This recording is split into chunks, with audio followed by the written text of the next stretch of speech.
My wife married me because of my best friend. Sounds fake. Sounds like drama script. Don't care. I need to get it out somewhere or I'm going to go nuts. We are from the same high school.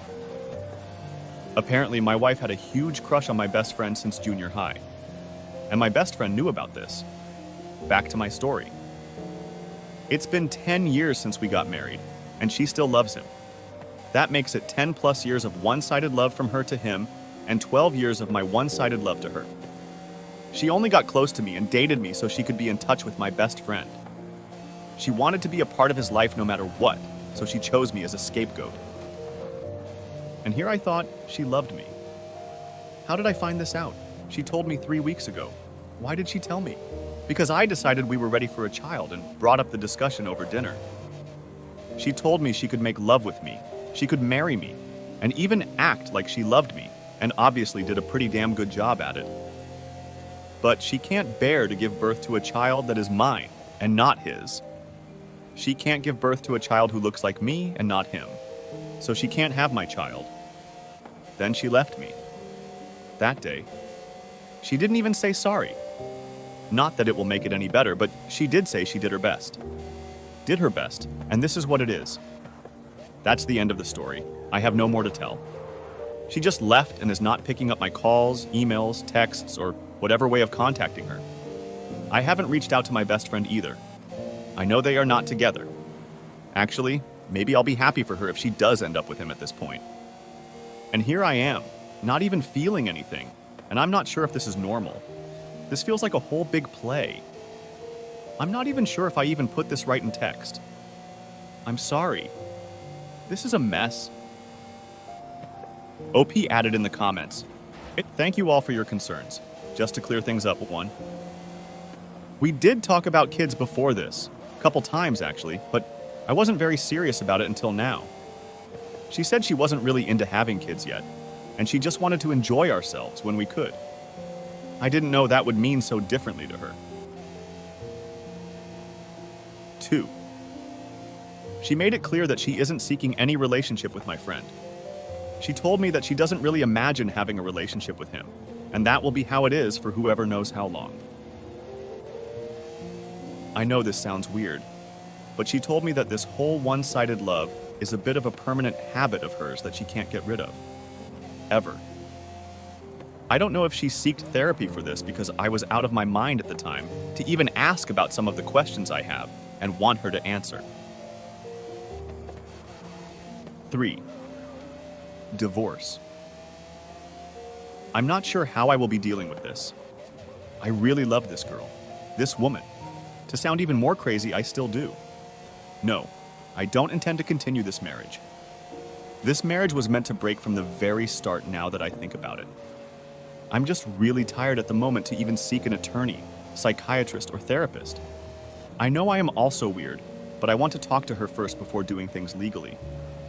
There are still many things I want to ask her, talk about, hear about, and be mad about, but I just can't do any of it right away. 4. My buddy probably doesn't know that she still has feelings. Who would have known that a person could have one-sided feelings towards someone for over a decade? I don't intend on talking about it to him until some of the things are cleared up on my side. Thank you again for your care. I'm sorry I can't give the best response at the moment. Update 1. March 31st, 2023. Hi all, hopefully you have been well. Thank you all for your kind and comforting words, I really appreciate it. I'm not sure if this is an update or not, but I'm in a better mental state today, so let me get some stuff out. Let's get this started. It's long, and even though I am in a better mental state, I may not put these words together as I wanted to be since I have so much to say. There are lots of TMIs in this post. Excuse my grammar as well. Let's start with my wife. Or what kind of a person she was first. My wife, for one, is a good person. Or was a good person. At least the person who I was with would be viewed as a good person from a social perspective. I'm not saying this to protect her. I'm giving you an idea of how people would view her in general if you knew her. She can't pass by homeless people without giving them anything out of her purse. She can't let a friend be sad and would do anything she can to comfort them. She is full of emotions, empathy, sympathy, love, and etc. She volunteers every weekend for seniors and homeless people. Many more can be listed, but you get my point. She was pretty attractive too. That's why I fell in love with her. She was a charming, smart, and kind person. A dream girl. I wouldn't have asked for anyone else. We were all friends, as I have mentioned, and when she showed interest in me, I also eventually grew feelings for her pretty quick. Why would I hesitate? Like I said, she was like a dream girl to a man, at least to me. For all I know, I was her first guy. She didn't ever sleep with another guy, and that I know for sure. Her family was strict, and she lived with them until marriage, so I wouldn't say she really had a chance to get physical with someone. So yes, I'm her first guy. I wouldn't in a million years would suspect that all those times together were a lie. Well, she did a goddamn good job at keeping that dirty secret of hers. I was devoted to making this woman happy. I would have died to save this woman if I had to. I loved her to the core, every inch of her. I did everything to make her happy. That's why it hurts so much right now being betrayed. Or was it really a betrayal if she never loved me in first place? Because I sincerely thought she loved me. I mean, how would anyone pretend to ask for a kiss, hug, and affection to someone for 10+ years if they never loved them? Would you really want to cuddle up with a man who you never loved? Would you really want to share the same bed with a man who you never loved? Would you really want to hold someone's hand you never really loved? Would you really want to legally be married to a man who you never loved? Can you really look into their eyes and say you love them with someone you never loved? For real? For over a decade? Really? Can someone be this good at acting?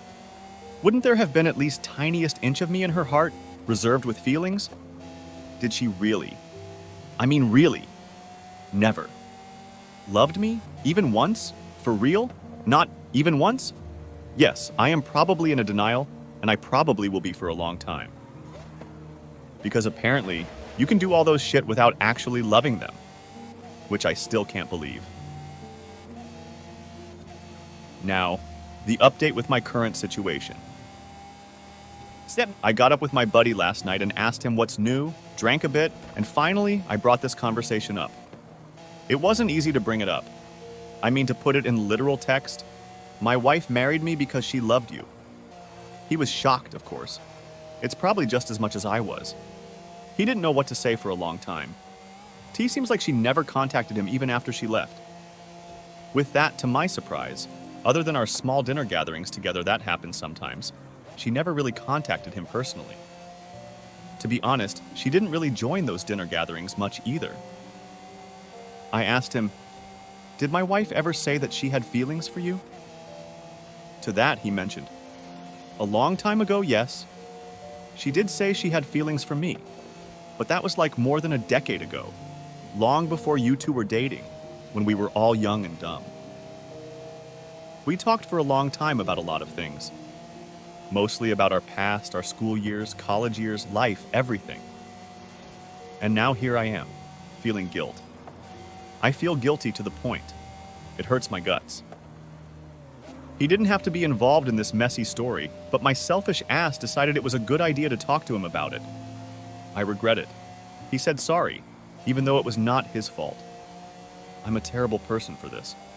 As for my wife, we are meeting up in 2 weeks.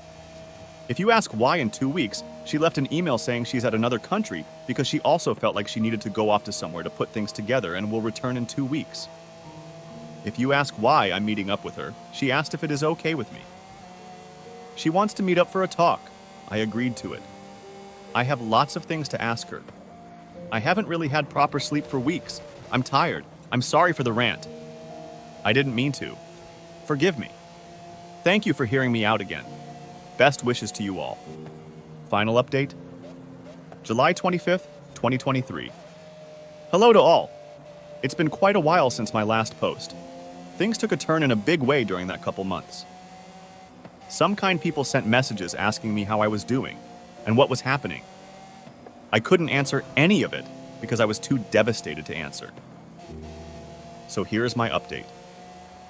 To To make things short, my wife died, and I am a widower. You may say, what the F after reading this, but she died, and it was a suicide. We met shortly after the email she sent me. Believe it or not, it wasn't pretty. I thought I could keep myself together, but I ended up being hideous.